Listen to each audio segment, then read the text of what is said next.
Tame Impala is probably best known for their lush psychedelic sound, which features heavily filtered guitars and synthesizers, vintage drum production, and John Lennon-esque vocals.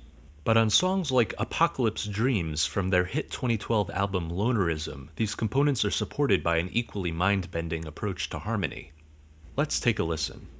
Apocalypse Dreams begins with a repeated verse consisting of 6 chords.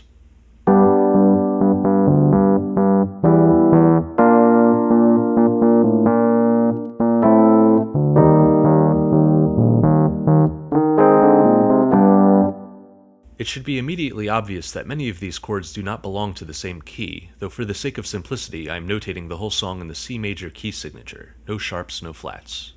We could choose a key, perhaps G major, and assign each chord a function, but this does not clarify much how the chord progression really works. So what can we do to figure this out? One technique I like to use in this situation is to look at what modulation is implied by each individual chord change. We start on the G major chord, so let's assume we're in the key of G major. The next chord, E minor, also exists in this key, so no modulation yet. However, the chord after that, B flat major, does imply a modulation. It must come from some key with more flats than G major. Which key is the closest? Or in other words, which key has the least additional flats? If we add 2 flats, turning the F sharp to an F natural and the B natural into a B flat, we get the key of F major, which does contain the B flat major chord. The next chord change does not imply a modulation since A minor already exists in the key of F major. But the subsequent chord change to E flat major certainly does. We need another flat, namely E flat, bringing us to the key of B flat major. And then for the final chord, A flat major, we need yet another flat, bringing us to the key of E flat major. Now there is a clearly visible pattern in this chord progression, a gradual changing between keys with increasing amounts of flats before abruptly modulating back to the original sharpened key as the section repeats. Another instructive way to look at this pattern is not as changing between keys with different tonal centers, but as changing modes relative to a single tonal center. Instead of moving from G major to F major to B flat major to E flat major, we could say we are changing scales from G major to G Dorian to G natural minor to G Phrygian. This interpretation may also help explain why the transition back to the first chord is relatively smooth. If we look outside the usual diatonic scales, then the movement from A flat major to G major is reminiscent of a common chord change in the G Phrygian dominant scale, a flat 2 major to 1 major change in this familiar context. Of course, it also helps that we are returning to the first chord in the progression, which often produces a sense of justification for chord changes that might otherwise sound arbitrary. We have established a clear pattern in this section's repeated modulations, but this isn't the whole story. Many other songs have a similar pattern of successive modulations, but the impact of those in Apocalypse Dreams is uniquely dramatic sounding. In order to see why, let's compare this chord progression with another progression that reflects a gradually flattening key, a subsection of the chromatic circle of fifths expressed as major chords.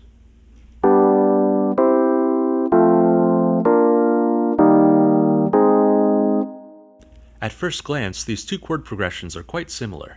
3 of the chords are exactly the same, and the rest are pretty close. We could even apply our original interpretations from Apocalypse Dreams to this second alternative progression. C fits in G major, and F and B flat both fit in F major.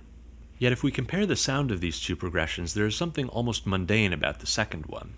It does have some of that theatrical quality which modulations often impart, but the individual chord changes are not especially interesting. As with any chords on the chromatic circle of fifths, you can see that any given chord change can be put in the same key as its 2 neighbors, essentially forming a miniature 5-1-4 progression in the major key of that chord. As a result, the impact of the repeated modulation in this progression is much more gentle. In comparison, most of the modulations in the Apocalypse Dreams progression are emphasized by bold chord changes.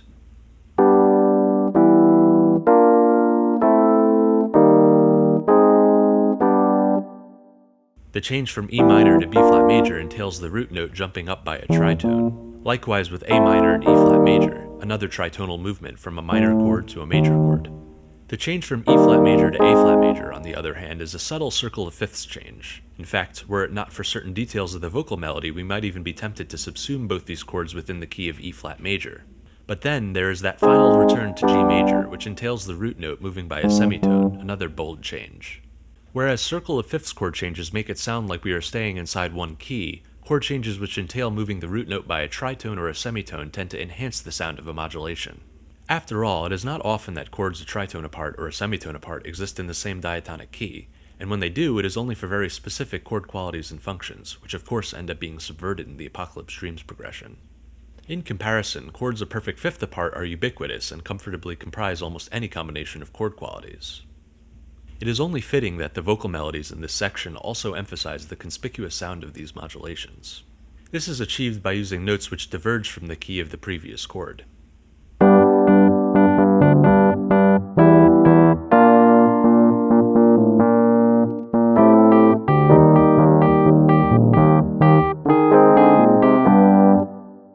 Here we see an F natural, which would have strongly conflicted with the previous key of G major, and then A flat, which would have conflicted with the previous key of B flat major.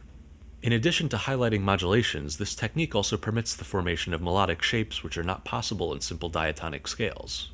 There is no diatonic scale that contains all of these notes, though technically you could fit them into a melodic minor scale. This stands in contrast to many songs which use modulations, where the melody is nonetheless written using notes belonging to a single diatonic key. Another melody that accompanies this chord progression later in the song is even more extreme.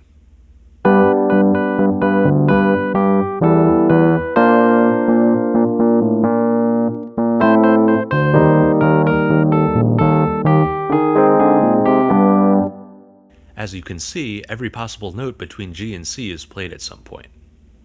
Such a chromatic melody might normally sound a bit dissonant, but because it is perfectly adapted to the at this point well-established chord progression, it ends up sounding surprisingly coherent.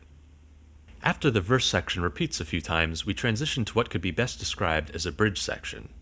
Initially, this section consists of a short motif before returning to the verse.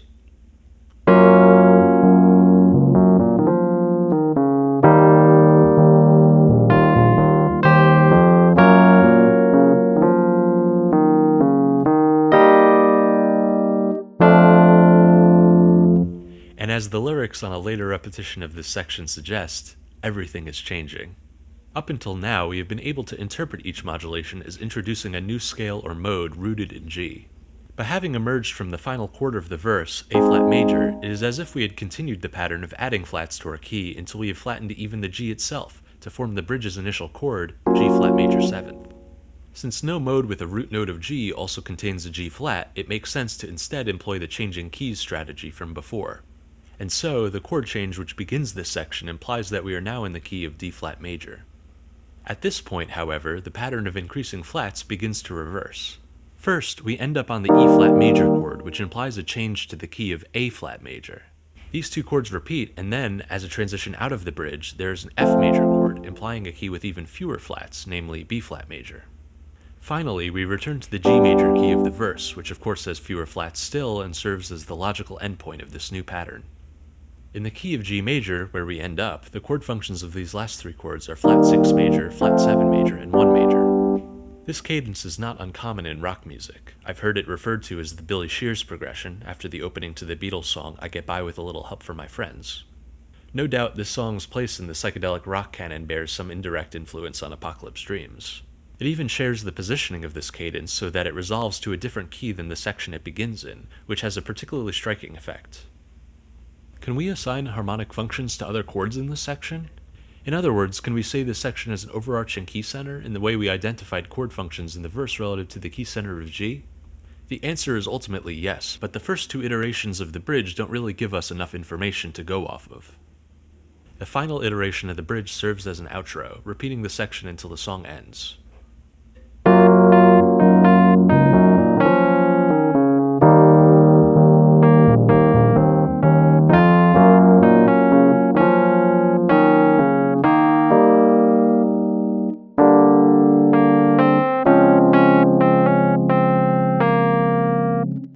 Here we see the section develop additional chords, which together with the vocal melody disambiguate the key center of this section. The appearance of both G flat major 7th and D flat major 7th implies that we are in fact in the key of D flat major, and so we can finally assign chord functions to each of these chords. To start off with, it now becomes clear that earlier iterations of the bridge never actually include the 1 chord. But there's a much more significant mystery in these additional chords. The 4-to-2 change is not that unusual in itself, where the 2 major can be seen either as a borrowed chord or something akin to a secondary dominant, but the sharp 4 minor chord is quite strange. Certainly, no traditional role can be assigned here, but there are a few factors that allow this series of chords to sound sensible. The most obvious motivation here is the strong chromatic descent from the E flat through the D natural and finally the D flat. In a sense, we could even view this thorny G minor over D as being a chromatic alteration of the E flat major chord itself. But there is another element that comes into play. The overall impression of this chord change is that of a minor chord moving a tritone away into a major chord. This is the same exact type of chord movement that occurs twice within the verse. There, it had been used to highlight a modulation, but here it is used instead to justify a modulation, and a rather obtuse one at that. However, the fact that this modulation ends on the 1 chord is partly disguised by the peculiarity of the sharp 4 minor chord. So it's not until the change to the 4 chord that we get the full sense of these two chords as being normal diatonic chords. This produces an interesting sensation, where we can recognize a more grounded key center without ever really feeling the 1 chord too deeply, never fully resolving that up-in-the-air feeling that the song's many modulations have so strongly established. It is fitting that Apocalypse Dreams ends after this final iteration of the bridge. Bold modulations are this song's harmonic focal point, and we see a gradual increase in how elaborate these modulations are, first among modes rooted in G, then to keys that do not contain G, and then finally to this uniquely strange modulation. All of this seems to complement the song's main lyrical theme. At one point, the lyrics even ask us, am I getting closer? Will I even get there? Does it even matter? And indeed, these are valid questions concerning the song's nebulous and halting journey from an initial key of G major towards a final key of D flat major, two keys which are as far apart as possible on the chromatic circle of fifths. This concludes my music theory analysis of Apocalypse Dreams. If you have any questions, leave a comment and I'll do my best to explain.